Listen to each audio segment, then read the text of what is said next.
Muy buenas noches a todos los amigos, hermanos que nos están escuchando a través de las redes sociales. Dios los bendiga mucho. Es un placer saludarlos para poder tener los estudios de la palabra del Señor en este día. Quisiéramos orar antes de comenzar esta enseñanza. Quisiera que me acompañes, por favor, cierra tus ojos y ora conmigo de todo corazón. Padre amado, Padre santo, te damos las gracias, Señor, por darnos el tiempo y el momento de conocer más de la palabra. Señor, ayúdanos para que podamos aprender, Señor, los tiempos según la Biblia. Gracias te damos, maravilloso Dios. En el nombre de Cristo te lo pedimos. Amén. Hemos estado hablando acerca de las dispensaciones y habíamos tocado muchísimas dispensaciones, son 7 en realidad. Hoy vamos a terminar con la 6ª dispensación y vamos a dar la introducción de la 7ª dispensación. Recordemos que nuestro Dios lo que ha hecho es establecer tiempos en la Biblia, periodos de 7. De hecho, cada periodo siempre comienza con una bendición y termina con un juicio. Ese es el parámetro, el marco referencial que tenemos para poder entender los cambios que se han dado. Quisiera hacer un recuerdo para que podamos sintonizarnos en todo lo que queremos enseñar. Miren ustedes, en la Biblia encontramos 7 dispensaciones. Ahí está, y vamos a nombrarlas para que podamos recordar un poco. Está la dispensación de la inocencia, o también se llama edénica. Segundo, la dispensación de la conciencia. En tercer lugar, vimos la dispensación del gobierno humano. Luego pasamos a la dispensación de la promesa. A continuación, la dispensación de la ley. Luego vimos de la gracia. Y la última, que la vamos a ver en todo este tiempo, que sería la dispensación mesiánica. Estas son las 7 dispensaciones que presenta la Biblia, cuya característica es que comienza con una bendición siempre y termina con un juicio. Eso es lo que normalmente determina todo esto. Por ejemplo, la inocencia comienza con la creación. Vemos a Adán y Eva, vemos todo lo que Dios había hecho en el huerto de Edén, y va a terminar todo esto con el juicio de la expulsión. Después del pecado, fueron excluidos del Edén y entonces el hombre tuvo que caminar errante por la vida. En segundo lugar encontramos la dispensación de la conciencia, que comienza con Set. Dice en la Biblia que a partir del hijo de Set los hombres comenzaron a invocar a Dios porque se habían perdido con la descendencia de Caín. Entonces Set es la bendición. Esta dispensación va a terminar con el diluvio, donde la gente prácticamente se corrompió, se perdió, hasta que llegó ese momento cuando el Señor decidió destruir la tierra por causa del pecado, de la maldad de los hombres, con el juicio del diluvio. Luego entramos a la dispensación del gobierno humano, que comienza con Noé, o lo que es el pacto noético. Cuando Noé establece un sacrificio, Dios hace un pacto para no destruir la tierra con agua, y de algún modo la descendencia de Noé, Sem, Cam y Jafet, se hace poblando toda la tierra. Nuevamente comienzan a pecar y entonces esto termina con el juicio de la Torre de Babel.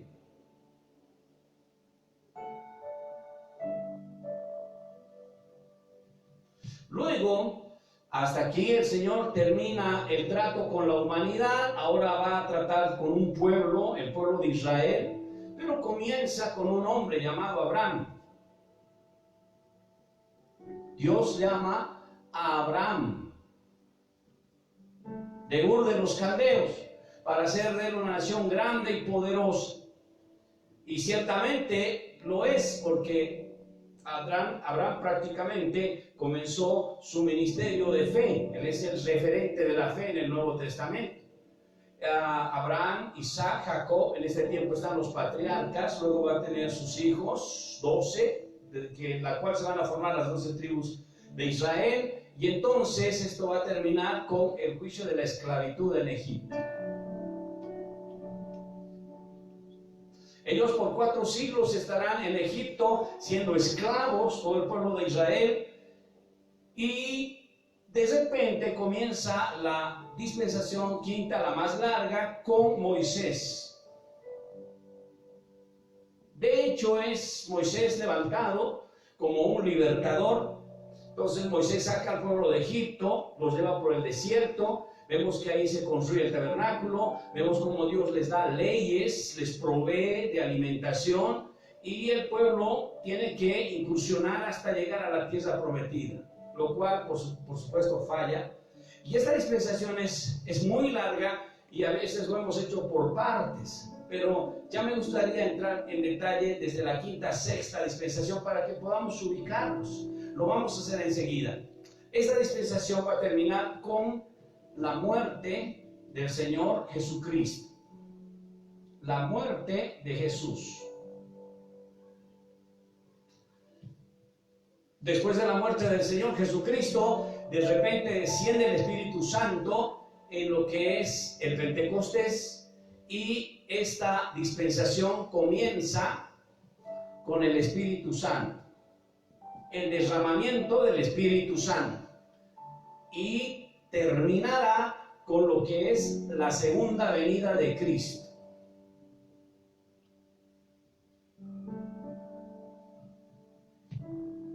Más o menos hasta ahí hemos avanzado. Luego de esto va a venir otra bendición que será el milenio. Es otro tiempo, otra figura muy diferente a la que conocemos, y esto va a tener su fin con el juicio final.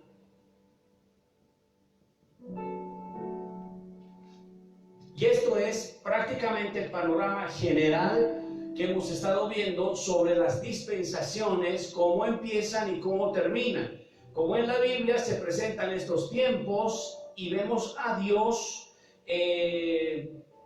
ordenando los tiempos. Vemos a Dios estableciendo y prefijando los tiempos, los eventos, porque Dios tenía un plan, tenía un propósito con la humanidad y por supuesto con el pueblo de Israel, y Él lo ha establecido de esta manera. Ahora, también es importante que podamos comprender, por ejemplo, el asunto de la quinta y sexta dispensación, porque hemos estado hablando por partes y no hemos tenido oportunidad tal vez para tener un panorama general de lo que habíamos estado hablando. Y es lo que en realidad se presenta de la siguiente manera, hablando de la quinta y sexta dispensación. Ustedes saben que esta quinta dispensación de la ley comienza con Moisés. Luego vendrá Josué, vendrán los jueces. Luego aparecerá Samuel.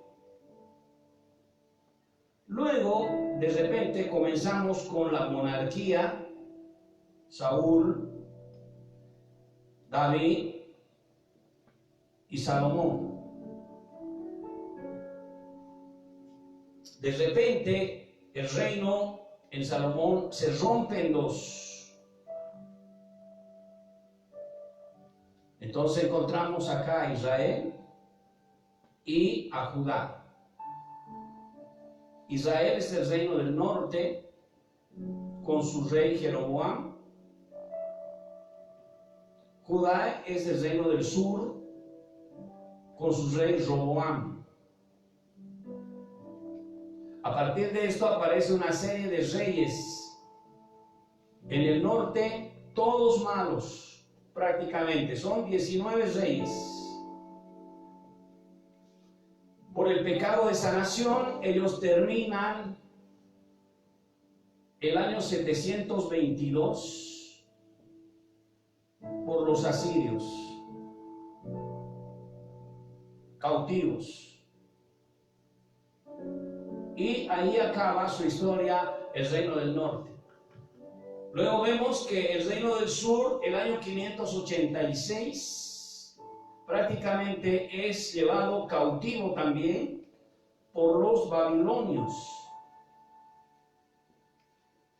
Y entonces, después que pasan 70 años de estar dentro de Babilonia, ellos regresan otra vez a Jerusalén, y esta parte que es el retorno.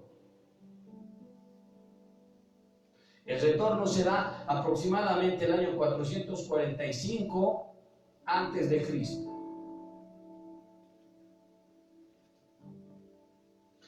Y de repente nosotros encontramos en el retorno la figura de Zorobabel, encontramos la figura de Nehemías, Esdras. Son aquellos que impulsaron lo que va a ser la reconstrucción del templo, las murallas, y se van a quedar ahí por mucho tiempo más. Y entonces por aquí estaría el periodo intertestamentario de 400 años prácticamente. Este es el periodo intertestamentario. No hay voz, Dios no levanta profeta. Este sería el fin del Antiguo Testamento, y luego comenzará el Nuevo Testamento. El Nuevo Testamento comenzará justamente con las figuras y los hechos y eventos, por ejemplo, de Juan el Bautista, que preparará el camino del Señor. Aparecerá el Nuevo Testamento a Jesús predicando el mensaje de salvación. Y por supuesto el gran hecho del Pentecostés, es decir, el derramamiento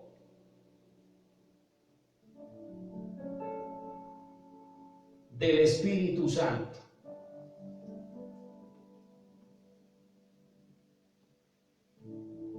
Eso da lugar a la sexta dispensación, ¿verdad? En realidad, el periodo de la iglesia, que de repente a partir del derrame del Espíritu Santo, porque recuerden que hasta el final de la quinta dispensación Jesucristo muere en la cruz del Calvario, empieza el derramamiento del Espíritu, y este periodo de la iglesia que habíamos hablado son los periodos históricos hasta el tiempo de hoy. Hemos hablado de la iglesia pentecostal, la iglesia perseguida, la iglesia imperial, hemos hablado de la iglesia medieval, hemos hablado de la iglesia reformada y moderna, para luego venir el acontecimiento que se llama el rapto de la iglesia. Nosotros en este tiempo nos estaríamos encontrando en el último periodo de la iglesia moderna. Estamos esperando simplemente el rapto de la iglesia.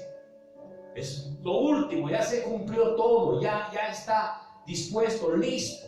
La iglesia ya cumplió su misión. Todos estos acontecimientos ya se han dado. Solo nos queda el rapto de la iglesia. Usted sabe muy bien que cuando viene el rapto empiezan los 7 años de gran tribulación. 7 años. También se le llama la semana 70.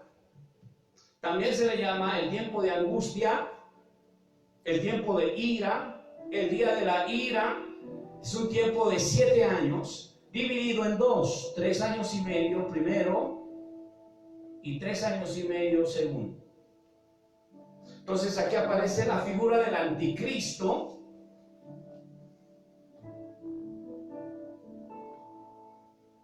aparece la figura del falso profeta, y aparece la figura de la imagen de la bestia. Todo eso se desarrolla en este periodo de 7 años. Por supuesto, los primeros 3 años y medio será un tiempo de preparación donde el anticristo vendrá, hará pacto con muchos, estará estableciendo seguramente el orden de todas las cosas, impondrá un nuevo orden mundial en esta tierra y comenzará seguramente a hacer gestiones, contrataciones debido a sus características. Un hombre millonario, inteligente, filántropo, que está interesado en el bien social, pero será toda una apariencia y un engaño, porque este hombre tendrá luego al demonio dentro de sí para poder rechazar todo lo que había hecho de bueno, hará cesar el sacrificio y la ofrenda, perseguirá al pueblo de Israel, prácticamente todo el segundo periodo de estos 7 años y medio. Al final se derramarán prácticamente 1 año, 5 meses los juicios de Dios. Y estos juicios de Dios que se derraman sobre el anticristo serán, vamos a entender como los sellos, las trompetas, las copas, las 7 copas de la ira y los 7 truenos. 1, 2, 3, son 4 juicios que está determinado que se derrame sobre el desolador, sobre el anticristo, que seguramente reunirá a las naciones para pelear contra el Cordero. Y entonces esto va a terminar con la segunda venida de Cristo, visible. Cristo viene a la tierra para terminar y poner fin a todo. Ese sería el panorama general más o menos de lo que habíamos estado viendo, para que se comprenda por partes, ya desde este panorama general, de qué hemos estado hablando todo este tiempo. Quisiera pasar a lo que es lo último de esta sexta dispensación, que sería la segunda venida de Cristo. Es importante entender que esta segunda venida de Cristo está en la Biblia y se encuentra en el libro de Apocalipsis, capítulo 19. Ahora sí podemos ir a la Biblia. Por favor, el capítulo 19 del libro de Apocalipsis dice así. Nos vamos al versículo 11.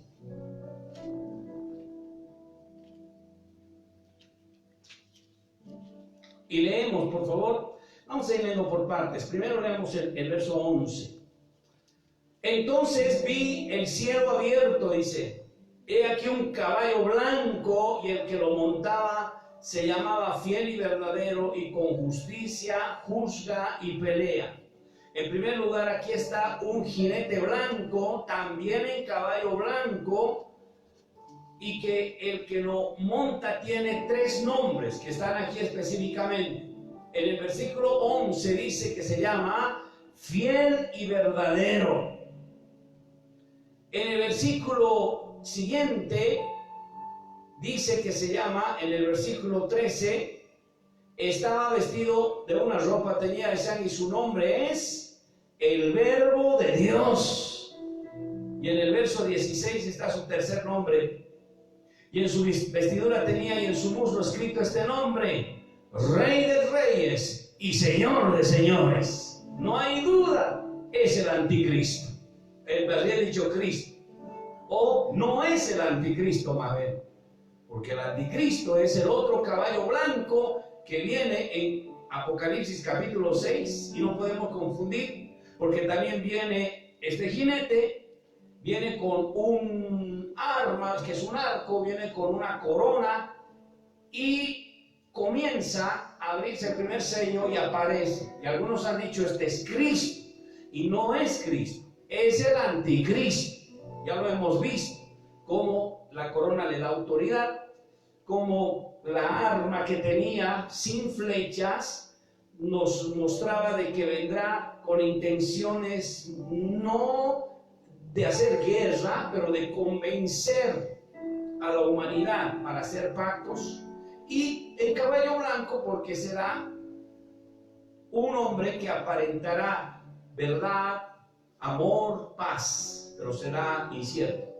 En cambio, este jinete del caballo blanco, no hay duda que es nuestro Señor Jesucristo, porque su nombre es fiel y verdadero.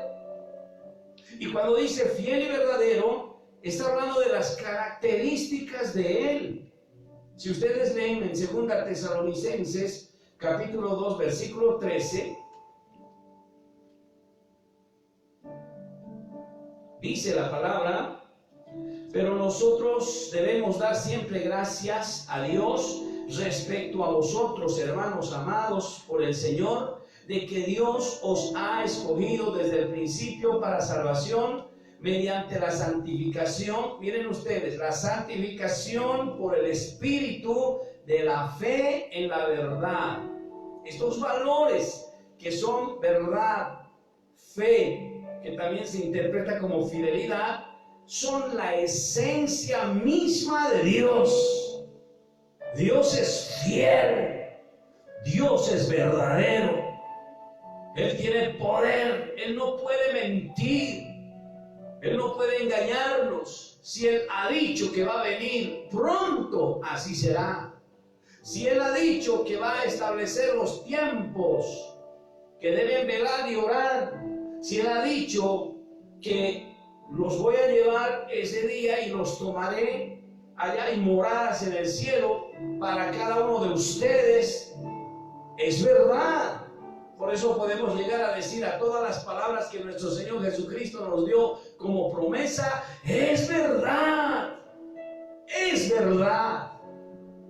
Podemos creer y confiar plenamente porque Él nos dio una palabra que es fiel y verdadera. Mire, 1 Timoteo, capítulo 1, versículo 15 dice: palabra fiel, dice, y digna de ser recibida por todos, que Cristo vino al mundo para salvar a los pecadores, de los cuales yo soy el primero. El apóstol Pablo está diciendo palabra fiel.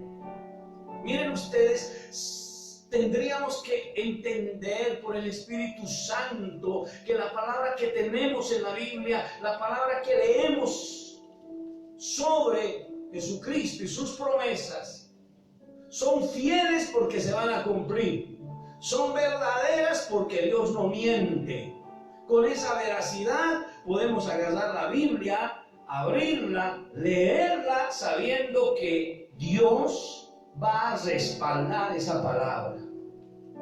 Esa es la fe de muchos de nosotros. Aunque hay mucha gente que no cree y dice: no, yo no creo en la Biblia. La Biblia ha sido escrita por hombres, entonces es para los judíos. Tenemos que saber lo que dice el libro de Pedro y de Timoteo: la Escritura es inspirada por Dios, útil para redarguir, corregir e instruir en verdad y en justicia. Si bien la escribieron los judíos dice que habían hombres escogidos por Dios, llenos del Espíritu Santo, y Dios les dio el soplo, los inspiró y ellos escribieron la palabra de Dios. Y cuando la escribieron, vieron su fiel cumplimiento. Podemos tener garantía y confianza de que cuando leemos la Biblia estamos leyendo el Espíritu de Jesucristo.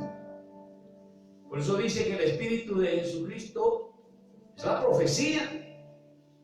Tenemos que llegar a darle veracidad.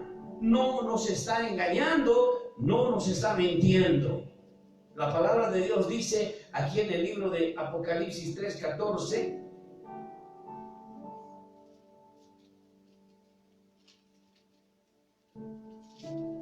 y escribe al ángel de la iglesia en la Odisea, dice: he aquí el amén, el testigo fiel y verdadero, el principio de la creación de Dios, dice esto, y estaba hablando del Señor Jesucristo en su contexto, también llamado fiel y verdadero, y también llamado, aquí dice, el amén. La palabra amén significa así es, hecho está. Por eso nosotros respondemos amén a sus promesas. Leemos la Biblia y decimos, amén, así es. Es verdad. La Biblia tiene razón. Gloria a Dios por eso. Porque no estamos leyendo cualquier libro. Estamos leyendo este libro que ha dado vida a miles de creyentes en el mundo entero. La palabra es fiel y verdadera. Su segundo nombre dice, es el Verbo de Dios. ¿Quién es este jinete? Miren Juan 1:1 que habla del verbo. Dice, en el principio era el verbo. El verbo era con Dios y el verbo era Dios. Si nosotros vemos el verso 14, dice, y aquel verbo fue hecho carne, habitó entre nosotros, vivimos su gloria, gloria como del unigénito del Padre, lleno de gracia y de verdad. Juan dio testimonio de él y clamó diciendo, este es el quien yo decía, el que viene después de mí o antes de mí, porque era primero que yo. Miren ustedes. Y la verdad de Juan el Bautista era mayor de Jesús por 6 meses. Pero cuando él dice, él viene antes de mí, porque era primero que yo, hablando de la preexistencia de Cristo. Y algo por el estilo dijo Jesús también cuando los fariseos lo confrontaron. En el libro de Juan capítulo 8 Jesús dice, antes que Abraham fuese, yo soy, dice. Jesucristo es el mismo de ayer, de hoy y de siempre. Siempre ha estado. Él es el eterno Dios todopoderoso. Y es por esa razón que podemos confiar en la palabra de Dios. Cuando usted escucha la palabra de Dios, nadie le está engañando. Porque es la palabra no de los hombres, ni por hombres. Es la palabra de Dios. Tenemos que tener reverencia a la palabra de Dios. No podemos tergiversarla, ni tampoco podemos manipularla o quitarle de su contexto. La palabra de Dios debe respetarse.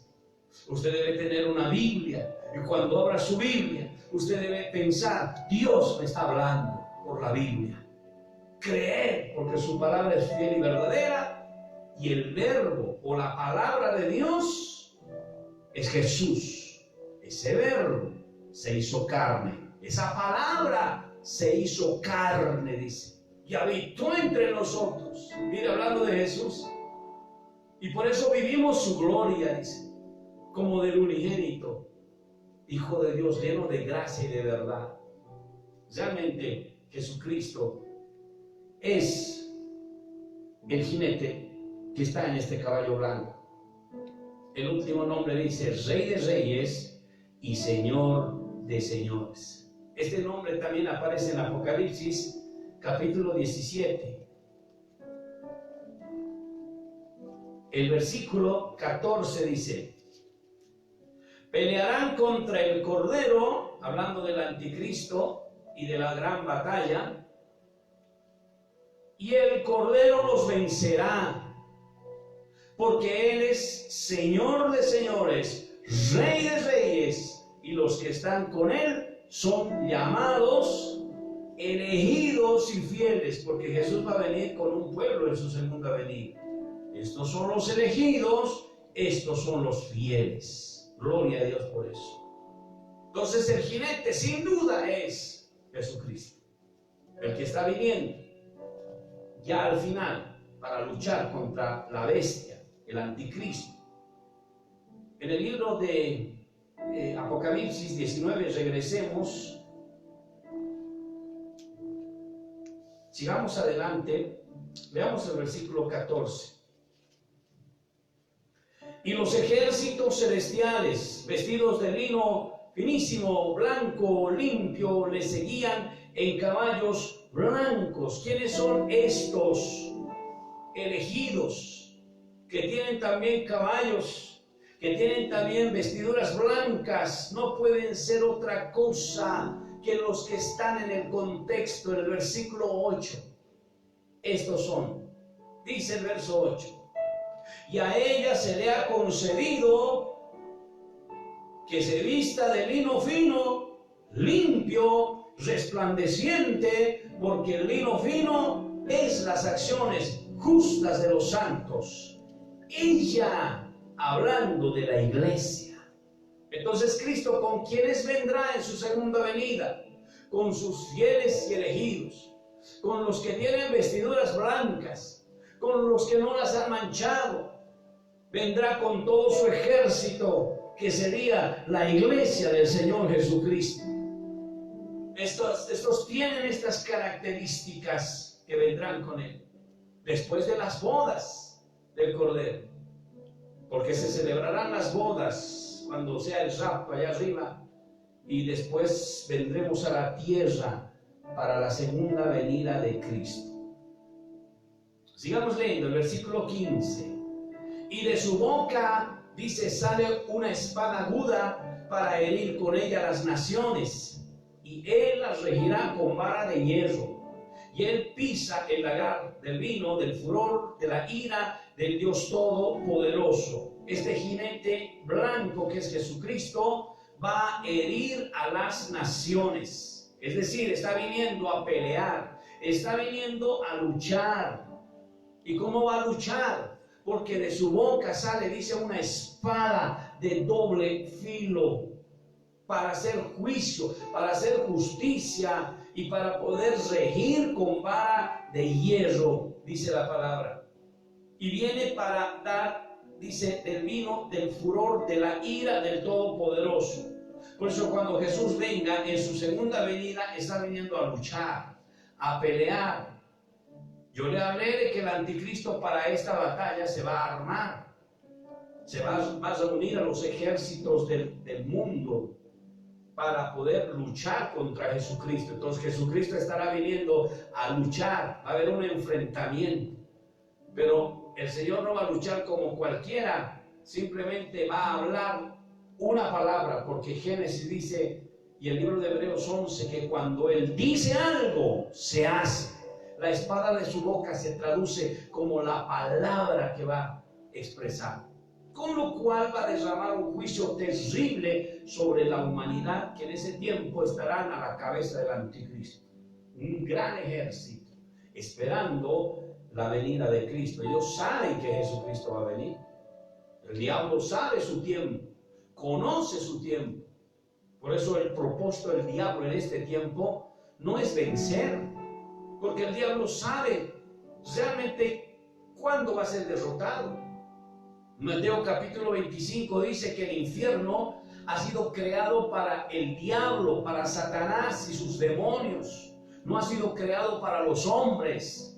Dios no quiere mandar a los hombres al infierno. Nunca fue la idea de Dios enviarlos al infierno. Pero los hombres se van a ir al infierno porque van a decidir seguir al anticristo. Se harán sellar en sus frentes o en sus manos derechas con la marca. Ellos seguirán las tendencias del diablo. La Biblia dice que en esto se diferencian los hijos de Dios y los hijos del diablo. Los hijos del diablo siguen al diablo y con él se van al infierno. Dios no quiere eso. Es como un papá que ve a su hijo perderse en las drogas y el papá dice: hijo, por favor no vayas allá.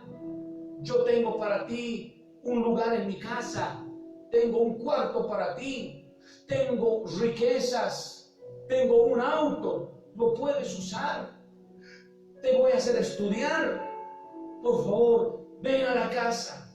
Y el hijo dice: no, papá, quiero estar con mis amigos, quiero vivir la vida, quiero drogarme, quiero emborracharme, quiero caminar por todas partes, quiero tener mujeres por aquí, por allá, es mi voluntad. Y el padre no puede obligarle, porque si el padre un día lo agarra y lo lleva a su casa, más tarde se va a escapar, igual se va a ir. Dios respeta la voluntad de la gente. Dios no va a mandarlos al infierno. Es la gente que se va a ir allá con el diablo, porque amarán más, dice Juan capítulo 3, 16 en adelante. Habla que ellos van a amar más las tinieblas que la luz. Van a amar más el pecado que seguirle al Señor. Por eso la gente se va al infierno según la Biblia.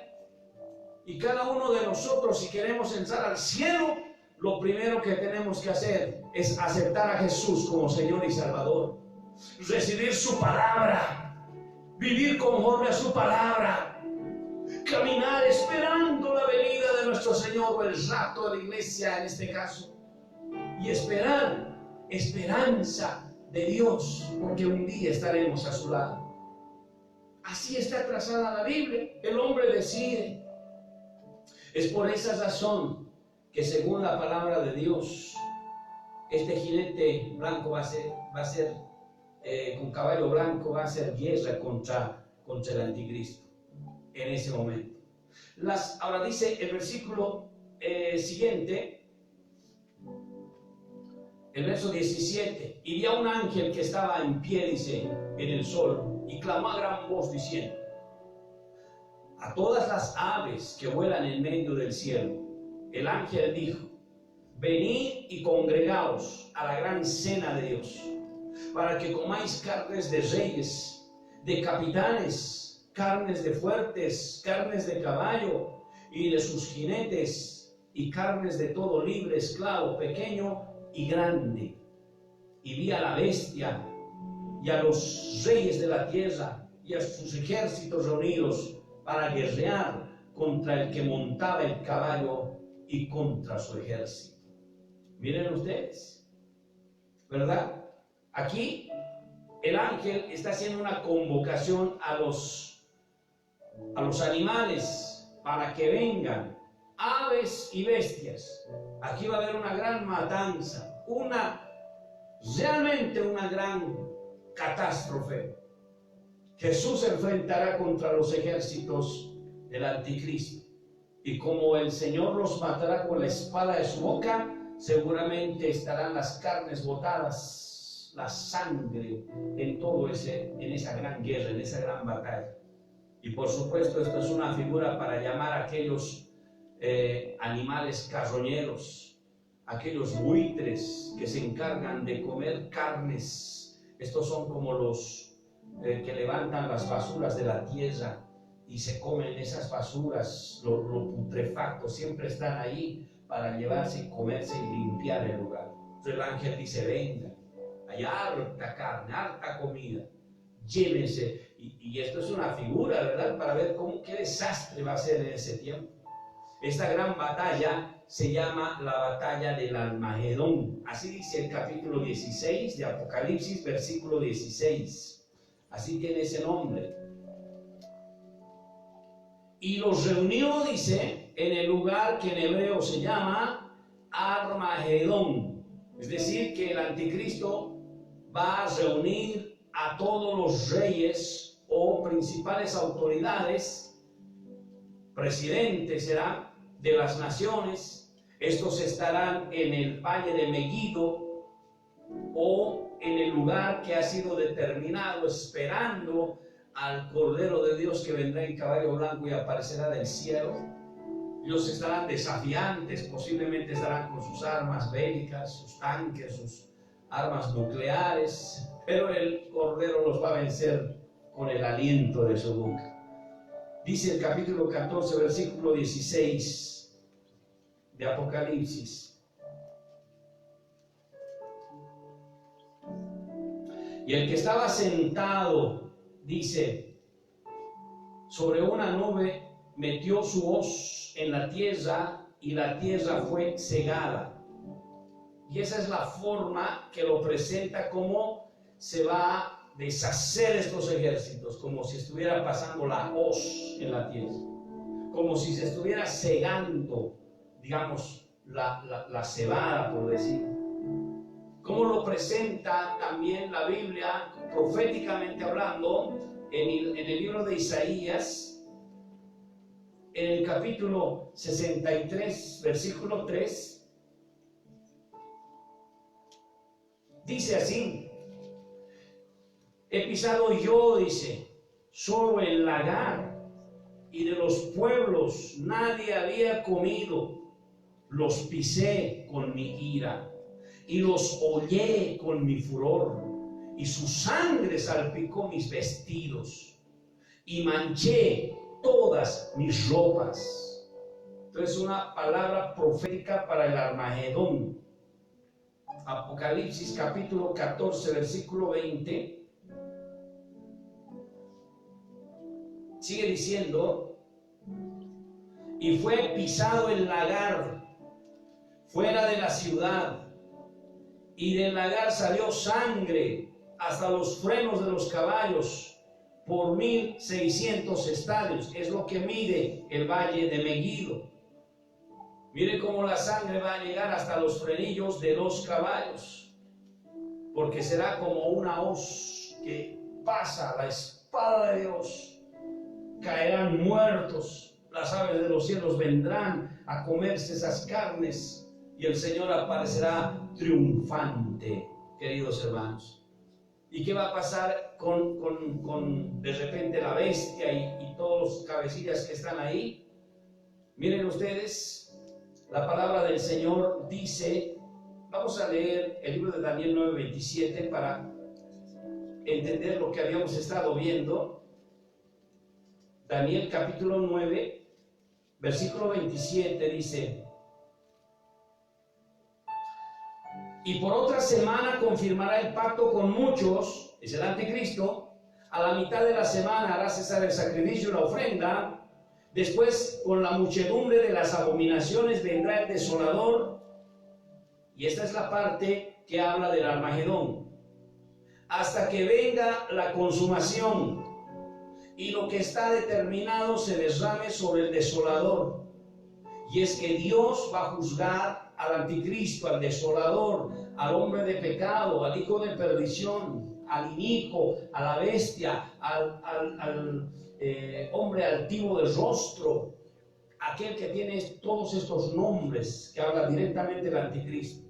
Dios lo va a juzgar, va a terminar sus días, va a derramar su juicio sobre ellos, y ahí terminará el tiempo de la bestia, se acabará.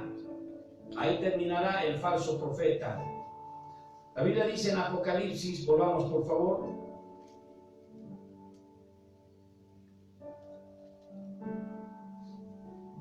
El verso 1 dice: y vi un ángel que descendía del cielo con la llave del abismo y una gran cadena en la mano, y prendió al dragón, miren, al diablo, a la serpiente antigua, a Satanás, y lo ató por 1000 años, y lo arrojó al abismo, y lo encerró, y puso sus sellos sobre él, para que no engañase más a las naciones, hasta que fuesen cumplidos 1000 años. Después de esto debe ser desatado por poco tiempo. Miren ustedes, prácticamente el anticristo, habíamos dicho, el falso profeta, serán lanzados al lago que arde con fuego y azufre. Ese será el fin de ellos. El lago que arde con fuego y azufre es un infierno que está fuera de la tierra. Ahí serán lanzados por la eternidad estos dos, porque estos habrán perdido totalmente su salvación. ¿Qué hará con el diablo, con el gran dragón, con la serpiente antigua, con Satanás? Lo apresará, agarrará unas cadenas, lo envolverá, dice la Biblia, y entonces lo tendrá prisionero en el abismo. El abismo significa el infierno dentro, en el centro de la tierra, porque en la Biblia se presentan dos infiernos: uno que es el Seol en el centro de la tierra, lo que es el abismo, y lo que también es el lago que arde con fuego y azufre fuera de la tierra. Entonces, vean ustedes cómo el diablo va a ser atado al abismo por 1000 años, dice. ¿Por qué por 1000 años? ¿Por qué no lo lleva al lago que arde con fuego y azufre? Porque él tiene un propósito. Después de que ocurra todo esto, entrará el tiempo del milenio, que sería la última dispensación mesiánica. Comenzará con 1000 años de paz, y entonces Satanás estará atado. No habrá demonio en esta tierra. Y después de los 1000 años tiene que ser suelto. Ese es su último propósito del demonio. Será suelto, dice la Biblia, para poder engañar otra vez a las naciones. Y aunque no lo crea, otra vez las naciones se van a levantar para pelear contra Dios. Es otra guerra que se hace ya en la otra dispensación. Pero ahí terminaría prácticamente esta dispensación. con esos juicios para la bestia, el anticristo, lo que es el falso profeta y el gran dragón. Terminaría allí y empezaría la séptima dispensación. Ahora, en la séptima dispensación es necesario entender que vamos a ver, no ahora, supongo que mañana por cuestión de tiempo, pero quisiera decirle que vamos a ver 4 acontecimientos. 4 acontecimientos. ¿Cuáles son esos 4 acontecimientos fundamentales de la séptima dispensación, la última dispensación? En primer lugar, el periodo de 1000 años, el milenio.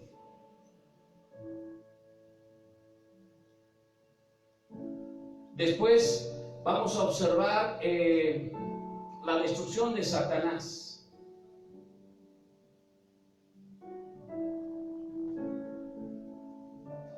Vamos a ver también el juicio final, o el juicio a las naciones. Y finalmente vamos a ver lo que se llama cielos nuevos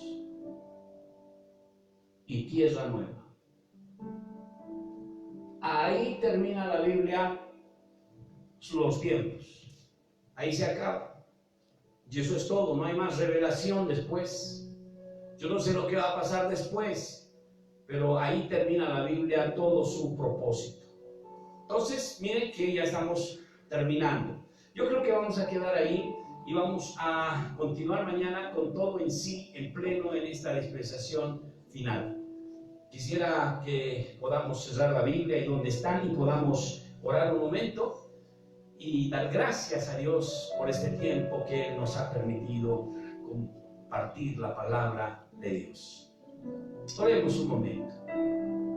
Señor, te damos gracias por este tiempo en el cual, Señor, hemos concluido nuevamente un estudio de una dispensación más. Queremos seguir aprendiendo para ver qué es lo que pasa en la parte final. Señor, bendice, Dios Todopoderoso, a quienes están en sintonía, a quienes nos escuchan a través de las redes. Señor, gracias te damos por estos estudios que puedan ser, Señor, importantes para todos los que tienen esa necesidad, Señor, de prepararse para el tiempo del fin. Te damos gracias por tu misericordia y por tu verdad. En el nombre de Cristo, Señor. Amén y amén. Querido hermano y amigo, que Dios te bendiga mucho. Ha sido un placer haber compartido este tiempo contigo. Nos estamos viendo mañana para seguir adelante con otra más de las dispensaciones. Dios te bendiga.